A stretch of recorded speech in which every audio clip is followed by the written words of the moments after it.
नमस्ते बच्चों। आज का हमारा इलेक्ट्रोकेमिस्ट्री का फिफ्थ लेक्चर है। जो फोर्थ लेक्चर तक आपने टॉपिक कर लिए थे वो था एक्टिविटी के बारे में आपने पढ़ लिया था। उससे पहले मैंने इलेक्ट्रोकेमिकल सीरीज और उसकी एप्लीकेशंस के बारे में पढ़ाया था। आज का जो मेरा टॉपिक है उनसे थोड़ा सा अलग है, बट यूज़ हमें ईएमएफ का ही करना है। क्या है? Nernst equation for EMF of a cell. ठीक है, अब नर्नेस्ट इक्वेशन को अप्लाई करना हमें सीखना है। ठीक है, जितने भी सेल आपने पढ़े हैं, सेल आपने कौन से पढ़े हैं इलेक्ट्रोकेमिस्ट्री के अंदर? रिवर्सिबल सेल, और उनके डिफरेंट टाइप भी आपको याद मैंने करवाई थी। Metal amalgam, metal calomel, gaseous, ये सारे टाइप्स पे हमें नर्नेस्ट इक्वेशन अप्लाई करनी है। तो स्टार्ट करते हैं। मैंने जनरली कोई रिएक्शन मान ली है, जनरल ए प्लस का बी रिवर्सिबल है, सी डी एंड डी। ठीक है, अब अगर इसकी फ्री एनर्जी निकालनी हो अकॉर्डिंग टू रिएक्शन आइसोथर्म, आपको पता होगा delta G equal to delta G not R T L N Q. Q यहाँ पे क्या है? रिएक्शन कोएफिशिएंट बोलते हैं इसको। ठीक है, और किसकी टर्म में लिखा जाता है? एक्टिविटी की टर्म में। अगर इसको लिखना हो फॉर एग्जांपल दिस रिएक्शन, तो कैसे लिखूंगा मैं इस कोएफिशिएंट को? Q is equal to activity of product side, इसकी एक्टिविटी किसकी? प्रोडक्ट की। फॉर एग्जांपल सी की एक्टिविटी पावर में छोटा सी, प्लस का एक्टिविटी किसकी? डी की, प्रोडक्ट की, पावर में छोटा डी, डिवाइडिंग बाय एक्टिविटी किसकी? Reactant A capital A, power में छोटा ए, प्लस का एक्टिविटी किसकी? रिएक्टेंट बी की, पावर में छोटा बी। तो ये क्या है? हमारा कोशेंट है। डेल्टा जी की वैल्यू अपने पढ़ी थी, क्या होती है? Delta G is equal to minus का एन एफ ई। तो माइनस का एन एफ ई यहाँ पे पुट कर दूंगा। अगर स्टैंडर्ड स्टेट में है तो क्या देगा? माइनस का एन एफ ई नोट।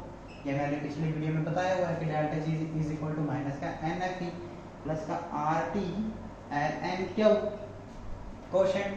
अब इस सारी इक्वेशन को किससे डिवाइड कर दूं? माइनस का एन एफ से। तो देखो क्या होगा, यहाँ पे क्या बच जाएगा? ई माइनस एन एफ से माइनस एन एफ कैंसिल, ई बच गया। अगर इससे डिवाइड करते हैं तो ई नोट, अगर इससे डिवाइड करते हैं तो प्लस माइनस में चेंज, और R T divided by N F L N Q. ये हमारा क्या आ जाएगा? इक्वेशन आ जाएगी। और इसी इक्वेशन को हम क्या बोलते हैं? नर्नेस्ट इक्वेशन बोलते हैं। अब क्वेश्चन, अभी तक आपने इलेक्ट्रोकेमिकल सेल के अंदर जाकर क्या पढ़ा है? एनोड और कैथोड। एनोड पे ऑक्सीडेशन होती है, कैथोड पे रिडक्शन, यही पढ़ा है। तो इस क्वेश्चन को मैं किसकी फॉर्म में लिखूंगा? ऑक्सीडेशन और रिडक्शन की फॉर्म में। तो कैसे लिखेंगे? E is equal to E not minus का R T N F L N reduced form divided by oxidized form। इसको याद रखना है आपको, Nernst equation for a cell. ठीक है, अब ये इसमें देखो इतनी बड़ी बात कोई नहीं थी, बस मैं एक आपको इंट्रो करवाना चाहता था। नर्नेस्ट इक्वेशन होती क्या है, सेल पे कैसे अप्लाई करते हैं, वो अब आप करेंगे। ठीक है, जो उसकी एप्लीकेशन है नर्नेस्ट इक्वेशन की, जो फर्स्ट एप्लीकेशन नर्नेस्ट इक्वेशन ये होती है E is equal to E not minus का R T N F L N reduced divided by oxidised. अब इसकी एप्लीकेशन देखो, ये ध्यान से करना आपको। एप्लीकेशन किसकी है? Applications of Nernst equation. ये इंपॉर्टेंट टॉपिक है। ठीक है, एग्जाम में इसके बेस पर न्यूमेरिकल आते हैं, न्यूमेरिकल भी करवाऊंगा मैं।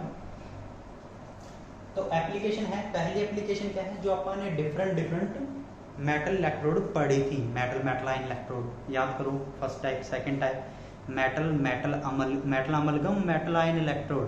थर्ड क्या? Gas electrode. गैस इलेक्ट्रोड में अपन हाइड्रोजन गैस इलेक्ट्रोड पढ़ा था, Cl2 gas electrode, calomel electrode पढ़ा था, ऑक्सीडेशन रिडक्शन इलेक्ट्रोड पढ़ा था जिसको रेडोक्स इलेक्ट्रोड भी बोलते हैं।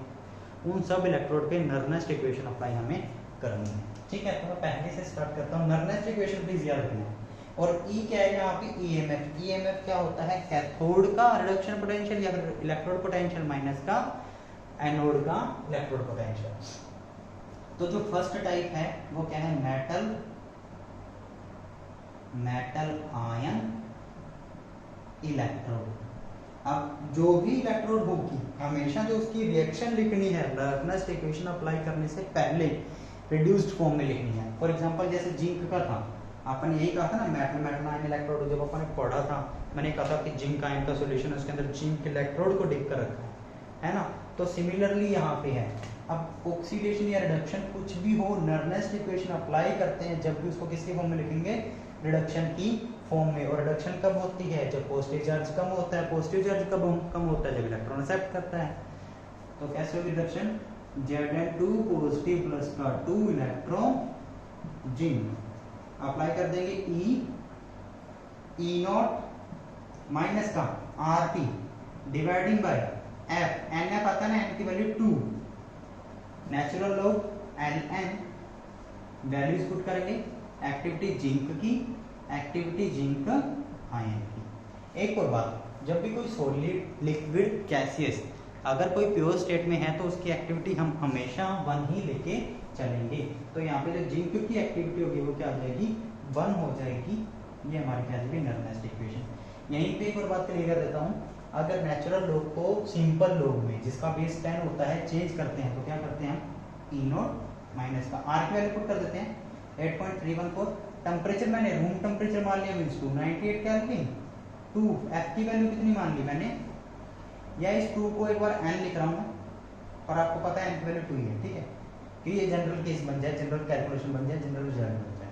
एफ की value 96500 log 1 dividing bye zinc ions की एक्टिविटी। अब इन तीनों को जब सोल्व करोगे आप तो क्या बनेगा? E नॉट माइनस का 0.0591 dividing bye n log 1 dividing bye A Zn2 positive की आयंस की एक्टिविटी। अब n की वैल्यू क्या पुट कर दो? 2, ठीक है। तो ये सिंपल जनरल केस बन गया कि हमें सिर्फ n की वैल्यू ही यूज करनी है। ये तो था पहले इलेक्ट्रोड। सेकंड क्या पढ़ा था आपने? Metal amalgam. जो इलेक्ट्रोड है मेटल अमलगम की है, किसके अंदर डिप है? इसी मेटल के आयन के सॉल्यूशन के अंदर, मेटल आयन के सॉल्यूशन के अंदर, ठीक है। तो कैसे लिखूंगा? हमेशा रिडक्शन फॉर्म में मैं बार बार बोल रहा हूँ, गलती नहीं करनी है। जब भी नर्नेस्ट इक्वेशन अप्लाई करने किसी सिंगल इलेक्ट्रोड पे तो उसको हमेशा रिड्यूस्ड फॉर्म में लिखना है। तो रिड्यूस मींस इलेक्ट्रॉन को क्या करेगा? Accept Zn2 positive plus 2 electron किस में चेंज? जिंक अमलगम में। और यही सेम इक्वेशन आएगी क्योंकि ये जो रिजल्ट आएगा यही आएगा। क्यों? क्योंकि ये जो प्योर स्टेट के अंदर इसकी एक्टिविटी को 1 मान लेंगे और उसकी ऐसे लिख देंगे। जो थर्ड टाइप अपन करी थी वो थी गैस इलेक्ट्रोड। इसको ध्यान से करना है क्योंकि ये आगे यूज होगी जब मैं कंसंट्रेशन सेट करवाऊंगा। बस सिंपल सी बात है कि जब भी नर्नेस्ट इक्वेशन को किसी सिंगल इलेक्ट्रोड पे अप्लाई करो तो किस फॉर्म में लिखो? हमेशा रिडक्शन फॉर्म में, चाहे वो ऑक्सीडाइज इलेक्ट्रोड है चाहे वो रिड्यूस्ड इलेक्ट्रोड है। समझे मेरी बात? अगर कोई एनोड है उसके ऊपर नर्नेस्ट इक्वेशन अप्लाई करनी है, आप तो ये सोचेंगे एनोड पे तो ऑक्सीडेशन होती है, लेकिन उसकी जो रिएक्शन को हमेशा किस में लिखना है? रिड्यूस्ड फॉर्म में। फॉर एग्जांपल जैसे मान लो अगर जिंक की इलेक्ट्रोड लेफ्ट हैंड साइड है उस पर ऑक्सीडेशन है तो कैसे होगी? देखो जिंक किस में चेंज? जिंक 2 पॉजिटिव प्लस का 2 इलेक्ट्रॉन। आप कहोगे कि एनोड पे ऑक्सीडेशन हुई है, ऐसे हुई है। अब इस पे नर्नेस्ट इक्वेशन अप्लाई नहीं होगी, इसको किसकी फॉर्म में लिखेंगे? Reduced form. Zn2 positive plus का 2 इलेक्ट्रॉन जिंक। अगर कोई कैथोड है उस पे नर्नेस्ट इक्वेशन अप्लाई करने, कैथोड पर रिडक्शन होती है, उसको चेंज करने की जरूरत नहीं है, उसको सिंपल नर्नेस्ट इक्वेशन अप्लाई कर देंगे। तो सिंपल बात है, रिड्यूस्ड फॉर्म में लिखना है जब भी नर्नेस्ट इक्वेशन को अप्लाई करना है। तो मैं थर्ड टाइप करवा रहा था आपको, गैस इलेक्ट्रोड। गैस इलेक्ट्रोड पहली टाइप अपन ने क्या की थी? Hydrogen gas electrode. अब हाइड्रोजन गैस इलेक्ट्रोड में क्या था? HCl सॉल्यूशन था, कोई एसिड का सॉल्यूशन था, प्लैटिनम वायर डिप कर रखी थी। हाइड्रोजन गैस के ऑक्सीडेशन रिडक्शन के बेस पे सेल क्या कर रहा था? वर्क कर रहा था, ठीक है ना। तो मेरे को जब इसके ऊपर नर्नेस्ट अप्लाई करनी है तो किस फॉर्म में लिखूंगा? सेल को हमेशा रिड्यूस्ड फॉर्म में। मींस H पॉजिटिव जो आयन होंगे 2H पॉजिटिव कितने इलेक्ट्रॉन लेंगे? 2 इलेक्ट्रॉन क्या बनाएंगे? Hydrogen gas. एक और बात, इसको ऐसे लिख सकता हूं मैं, कभी आप कंफ्यूज हो जाओ किसी बुक में लिखा हो कि सर ने क्या लिखवा दिया। 1/2H पॉजिटिव सिंगल इलेक्ट्रॉन लेगा, हाफ हाइड्रोजन गैस बना देगा। नर्नेस्ट इक्वेशन अप्लाई करने से पहले हमेशा उस इक्वेशन को बैलेंस कर लेना है, क्योंकि देखो सिंगल इलेक्ट्रोड के तो कोई दिक्कत ही नहीं है कि 2 इलेक्ट्रॉन तो सिंपल एक ही। अगर मान लो कोई सेल है, ऑक्सीडेशन रिडक्शन हुई है, उस पर नर्नेस्ट इक्वेशन अप्लाई करने में बताऊंगा, अभी वो टॉपिक आएगा, थोड़ा सा पहले बता रहा हूँ कि उसको हमेशा इक्वेशन क्या करना? बैलेंस फॉर्म में लिखना, ठीक है। वैसे मैं बता दूंगा आपको, नर्नेस्ट इक्वेशन अप्लाई करें, रिड्यूस फॉर्म में लिख लिया है, E is equal to E not, इस पे अप्लाई कर रहा हूँ, माइनस का आर टी, या अगर सिंपल लिख दूँ 0.0591, क्योंकि सोल्व किया था अभी अपन ने आर टी और डिवाइडेड बाय को सोल्व किया था, टर्म की जगह पर 298 का लिखना था, डिवाइडिंग बाय एन, इसके अंदर एन की वैल्यू 2 है, इसके अंदर एन की वैल्यू 1 है, तो आपको डिपेंड करता है, मैंने ये किया तो एन की वैल्यू 2, नेचुरल लोग नहीं, सिंपल लोग H2 पॉजिटिव की एक्टिविटी 1 मान ली क्योंकि प्योर गैस है, dividing by H positive ion की एक्टिविटी और पावर में क्या आएगा स्क्वायर, यही डिफरेंस है। अगर मैं इस पे अप्लाई करता तो क्या था, E is equal to E not minus का 0.0591 डिवाइडिंग बाय इलेक्ट्रॉन 1, n की value 1, log 1 dividing by activity H positive ion की पावर में क्या आ जाएगा 1/2। आप देखो अगर इसको सोल्व करना हो, देखो दोनों का रिजल्ट सेम ही आएगा। कभी आप सोच रहे हो कि सर ने यहाँ 2 से मल्टीप्लाई कर दिया, यहाँ हाफ से, ये दोनों का रिजल्ट उल्टा आ जाएगा क्योंकि यहाँ 2 से डिवाइड हो रहा है, यहाँ 1 से। सोल्व करते हैं दोनों को, देखो ई नॉट माइनस का 0.0, अब देखो 1 है यहाँ, अगर इसको ऊपर ले जाऊं ये प्लस में हो जाएगा, 1/AH पॉजिटिव को अगर सिंपल AH पॉजिटिव की टर्म में लिखूंगा तो प्लस हो जाएगा, plus 0.0591 dividing bye 2 log AH positive ions की कंसंट्रेशन, और उसका क्या है स्क्वायर है, ये स्क्वायर है ना, ऊपर चला जाएगा, ऐसे ही आएगा ना, ठीक है। अब इस स्क्वायर को मैं क्या करूं, इस स्क्वायर को मैं सोल्व कर लेता हूं, इस स्क्वायर को मैं क्या करूं, मैंने क्या किया है, जो A dividing by H positive लिखा हुआ था, H पॉजिटिव की स्क्वायर, मैंने 1 डिवाइडिंग AH पॉजिटिव की स्क्वायर को क्या कर लिया, सिंपल कर लिया है, 1 डिवाइडिंग से हटा के ऊपर ले गया हूँ। जब ऐसा करते हैं तो क्या हो जाता है, जो लोग क्या कि माइनस का साइन है किसमें चेंज हो जाता है, वो प्लस के अंदर चेंज हो जाता है। मैं ये शो कर रहा था, दोनों से रिजल्ट एक ही है। इस स्क्वायर को आगे ले आओ, 2 से 2 कैंसिल, क्या आया ई नॉट प्लस का 0.0591 log AH पॉजिटिव, इसको सोल्व करो, ई नॉट माइनस का 0.0591, इसको भी वैसे करूंगा 1/AH पॉजिटिव को AH पॉजिटिव टर्म में लिखूंगा तो प्लस का साइन, और log AH पॉजिटिव आयंस की कंसंट्रेशन। आप देखो इसकी जो कंसंट्रेशन है उसकी पावर क्या है 1/2, और क्या देख, ठीक है ना। तो इस तरह से आप आगे कर सकते हैं, इसको सोल्व भी कर सकते हैं। उसके बाद मैं Cl2 गैस पे अप्लाई करता हूँ, या आप खुद घर पे ट्राई करना, ये तो मैं करवा ही देता हूँ क्योंकि बच्चे कई बार कंफ्यूज होते हैं कि Cl2 गैस पे कैसे अप्लाई करें, क्योंकि उसका जो रिडक्शन का स्टाइल है वो अलग है, पॉजिटिव चार्ज नहीं, नेगेटिव चार्ज से 0 पे जा रहा है, तो ऑक्सीडेशन, अगर 0 से नेगेटिव चार्ज पे आ रहा है तो रिडक्शन। लिखते कैसे, सेकंड क्या है, Cl2 गैस का करना है, किसकी फॉर्म में लिखना है, रिडक्शन की फॉर्म में। कब, जब नर्नेस्ट इक्वेशन अप्लाई करनी है, तो मैं कर रहा हूँ। तो क्या करेंगे, इलेक्ट्रॉन एक्सेप्ट करता है तो क्या होती है, रिडक्शन होती है, ठीक है। तो 2Cl2 या फिर सिंपल Cl2 क्या करें, 2 इलेक्ट्रॉन को ले लें और किस में चेंज हो जाए, 2Cl नेगेटिव आयन में। तो इलेक्ट्रॉन एक्सेप्ट किए, 0 से नेगेटिव चार्ज किया, रिडक्शन, नर्नेस्ट इक्वेशन अप्लाई कर दो, E is equal to E not minus का 0 पॉइंट, या फिर सिंपल लिख रहा हूं RT डिवाइडिंग बाय n की value 2f log, natural log, क्योंकि सिंपल लॉग लिखी तो 2.303, natural log Cl negative, activity of Cl negative ions का क्या square dividing by activity of Cl2 gas.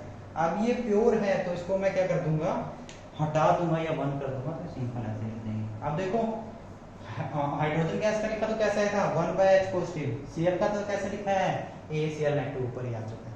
तो बस इससे घबराना नहीं है कि सर ने कभी ऊपर कर दिया कभी नीचे कर दिया। आपको एक ही बात याद रखनी, मैं बार बार बोल रहा हूँ, पहली बात सेल रिएक्शन लिखनी आनी चाहिए, इतनी मुश्किल नहीं है, मैंने लिखवाई भी थी, लेक्चर में समझाया गया। दूसरी बात, नर्नेस्ट इक्वेशन अप्लाई करने से पहले हमेशा उसको रिड्यूस्ड फॉर्म में ही लिखना है, जब उसकी रिडक्शन होती है तभी नर्नेस्ट इक्वेशन अप्लाई होती है। एक और एग्जांपल लेते हैं आप कैनोमल इलेक्ट्रोड का। अब कैनोमल इलेक्ट्रोड की रिडक्शन कैसे होती है, मरकरी 2 Cl2 2 इलेक्ट्रॉन ले, किसमें चेंज हो जाए, 2 मरकरी प्लस का 2Cl नेगेटिव आयंस।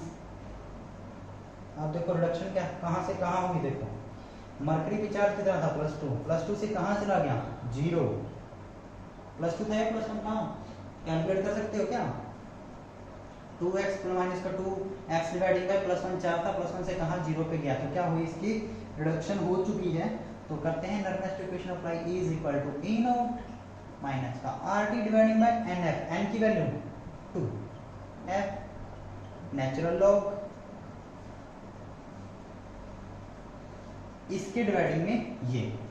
अब एक और बात ध्यान से सुनना, मरकरी है प्योर स्टेट में, एक्टिविटी 1 नहीं लिखूंगा, Cl एक्टिव आयंस की फॉर्म में एक्टिविटी लिखूंगा, activity of Cl active ions की स्क्वायर डिवाइडिंग बाय ये term, activity of mercury Hg2Cl2 या मर्क्यूरस क्लोराइड जो कि प्योर स्टेट में है, उसकी एक्टिविटी हम क्या लेके चलेंगे 1, तो इसको भी हटा देंगे, तो कैल्विन इलेक्ट्रोड पे जब भी इसको अप्लाई करते हैं तो सिंपल सीधा ही लिख देंगे। ठीक है, आपको ये याद रखना है कि कैसे कैसे मैंने अप्लाई किया है। उसके बाद एक एग्जांपल देखते हैं,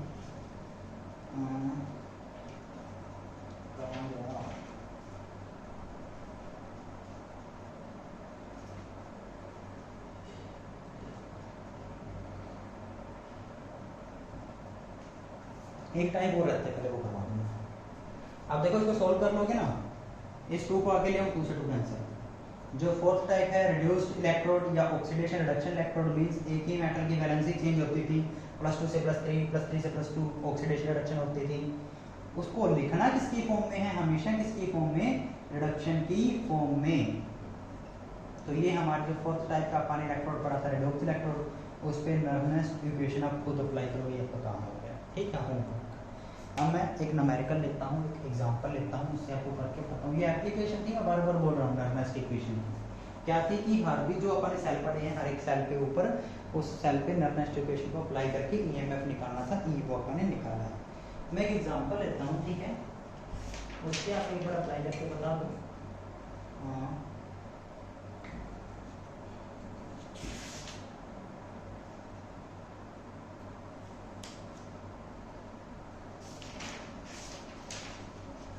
हाँ ये सेल है, zinc Zn2 positive, salt bridge, silver positive, मतलब पूरा सेल है। नर्नेस्ट इक्वेशन अप्लाई करने से बाहर आपको बस, ठीक है। सिंगल इलेक्ट्रोड, ये दोनों इलेक्ट्रोड, दोनों पे नर्नेस्ट इक्वेशन अप्लाई करने का तरीका दोबारा सुनो। सिंगल इलेक्ट्रोड पे अप्लाई करना है कैसे, हमेशा उसको रिड्यूस्ड फॉर्म में लिखना है। पूरे सेल पे अप्लाई करना है नर्नेस्ट इक्वेशन को कैसे, वो मैं बताता हूँ। देखो, जिस पे ऑक्सीडेशन हुई, किस पे, जिंक पे, तो पहले जिंक की ऑक्सीडेशन को लिखो, क्या कैसे हुआ, जिंक से Zn2 पॉजिटिव में चेंज हो चुका है 2 इलेक्ट्रॉन बाहर, ये इसकी ऑक्सीडेशन हुई। रिडक्शन किसकी हुई, सिल्वर की, कहां से कैसे, सिल्वर पॉजिटिव था, इलेक्ट्रॉन को एक्सेप्ट किया, किसने चेंज हुआ, Ag। यहाँ पे इलेक्ट्रॉन के आगे क्या लिखा है 2, n की वैल्यू 2, यहाँ 1, दोनों को इक्वल करो पहले तो, या तो इसको 1 कर दो 1/2 से डिवाइड करके, या इसको 2 कर दो, तो इसको 2 कर रहा हूँ 2 से मल्टीप्लाई करके, ठीक है। अब इसको मैं यहां लिख रहा हूं, देखो 2Ag प्लस का 2 इलेक्ट्रॉन, 2Ag 2 इलेक्ट्रॉन है, दोनों को ऐड कर दो, कब, जब दोनों को बैलेंस कर लिया। मैं बार बार बोल रहा हूं, ऑक्सीडेशन को लिखा, रिडक्शन को लिखा, इलेक्ट्रॉन दोनों के इक्वल किए, नंबर ऑफ इलेक्ट्रॉन बैलेंस किया और जोड़ दिया।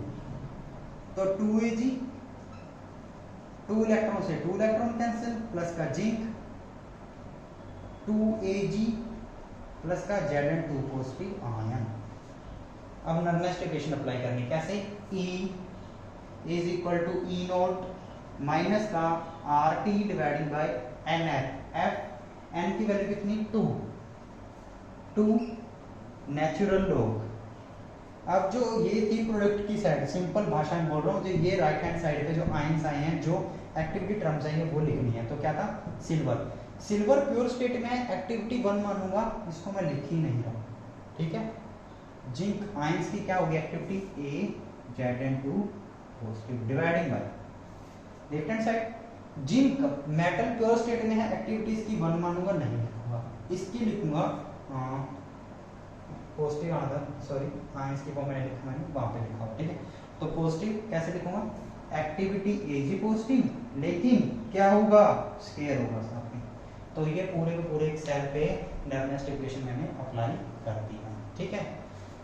तो बार बार बता रहा हूँ कि अगर सिंगल इलेक्ट्रोड पे नर्नेस्ट इक्वेशन अप्लाई करनी है तो उसको रिड्यूस्ड फॉर्म में लिखो, अगर किसी सेल पे अप्लाई करनी है तो पहले ऑक्सीडेशन की रिएक्शन लिखो, फिर जिस पे रिडक्शन हुई इसकी रिएक्शन लिखो, दोनों में नंबर ऑफ इलेक्ट्रॉन इक्वल करो, दोनों को ऐड करो, ऐड करने के बाद simple Nernst equation is equal to E not minus का R T divided by N F. N कितने, नंबर ऑफ इलेक्ट्रॉन जो अपन इक्वल की है 2, नेचुरल ऑफ प्रोडक्ट की एक्टिविटी डिवाइडिंग बाय रिएक्टेंट की एक्टिविटी, सिंपल है। उसके जो सेकंड एप्लीकेशन है नर्नेस्ट इक्वेशन की, वो क्या है, in calculation of equilibrium constant. Nernst equation का यूज करते हैं किसके लिए, इक्विलिब्रियम कांस्टेंट को कैलकुलेट करने के लिए। किसको कैलकुलेट करने के लिए, इक्विलिब्रियम कांस्टेंट के को कैलकुलेट करने के लिए, ठीक है। अगर इक्विलिब्रियम कांस्टेंट के को कैलकुलेट करना तो कैसे लिखूंगा, ई नोट माइनस का R T divided by N F L N के। अब इस के को कैलकुलेट करना है, ठीक है। इसके अंदर के आपको पता तो है ना क्या होता है, अभी मैंने पूरी नर्नेस्ट इक्वेशन कोशेंट क्या वो बताया था, product activity dividing by reactant activity, ये वही है, ठीक है ना। लेकिन मेरे को कैलकुलेट करना है यूजिंग नर्नेस्ट इक्वेशन, तो कैसे कैलकुलेट करेंगे, आप ध्यान से सुना। मान लो कोई सेल वर्क कर रहा है, ठीक है, एनोड पे ऑक्सीडेशन, कैथोड पे रिडक्शन, आपने यही पढ़ा है, मैंने भी आपको ये बताया, ठीक है। जब ऑक्सीडेशन होती है एनोड पे तो क्या बनता है, जिंक से Zn2 पॉजिटिव आयन, और Zn2 पॉजिटिव आयन कहाँ जाते हैं, इलेक्ट्रोड से सॉल्यूशन में, इलेक्ट्रॉन इस साइड से निकल के राइट हैंड कैथोड की तरफ जाता है, यह बनता है। मींस कंसंट्रेशन ऑफ जिंक की साइड जो सॉल्यूशन है, Zn पॉजिटिव इलेक्ट्रोड से सॉल्यूशन में आया, वो कंसंट्रेशन क्या हो रही है, इंक्रीज, ठीक है। तो एनोड की कंसंट्रेशन क्या हो रही है, इंक्रीज। कैथोड जिसकी कंसंट्रेशन हाई थी पहले, अब देखो क्या हुआ, सॉल्यूशन के अंदर कॉपर 2 पॉजिटिव आयन था, जो इलेक्ट्रॉन जिंक ने भेजे एक्सेप्ट किए, कॉपर में चेंज हो गए, क्या हो रही है, रिडक्शन, कॉपर में चेंज हो गए, इलेक्ट्रोड के ऊपर क्या हो रहा है, डिपॉजिट हो रहा है ना, चिपक रहा है उस इलेक्ट्रोड पे। मींस सॉल्यूशन के अंदर से कॉपर 2 पॉजिटिव इलेक्ट्रॉन के लेके कॉपर फॉर्म करके इलेक्ट्रोड पे आ रहा है, किस साइड, कैथोड की साइड। तो वहां पे क्या है, रिडक्शन, मींस कंसंट्रेशन किसकी, कैथोड की, क्या हो रही है, डिक्रीज।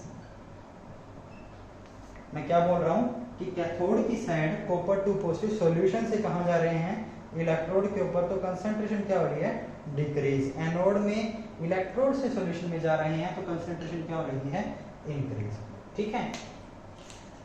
और कंसंट्रेशन के बेस पे ही आयंस होते हैं, आयन के बेस पे ही इलेक्ट्रोड पोटेंशियल। मींस मैंने आपको याद करो जैसे लिखा था, ईएमएफ क्या होता है, ई कैथोड माइनस ई एनोड। फिर मैंने ये कहा था आपको अगर ना पता चले तो जिसका इलेक्ट्रोड पोटेंशियल हाई उसको कैथोड मानते हैं और जिसका लो उसको एनोड। तो जिसका हाई होता है उसको क्या मानते हैं, कैथोड, जिसका लो होता है उसको क्या मानते हैं, एनोड। लेकिन जब सेल वर्क करना स्टार्ट करता है इस तरफ तो कंसंट्रेशन एनोड पे इंक्रीज हो रही है, आयंस इंक्रीज होंगे, तो क्या होगा, कंसंट्रेशन इंक्रीज होगी, ये जो पोटेंशियल है ये इंक्रीज होता जाएगा। कैथोड की तरफ क्या होता जाएगा, डिक्रीज होता जाएगा। मींस अगर मैं ग्राफ बनाऊं तो देखो कैसा बनेगा, यहाँ पे एनोड है, यहाँ पे कैथोड है, कैथोड का क्या होता जा रहा है, डिक्रीज, एनोड का क्या होता जा रहा है, इंक्रीज।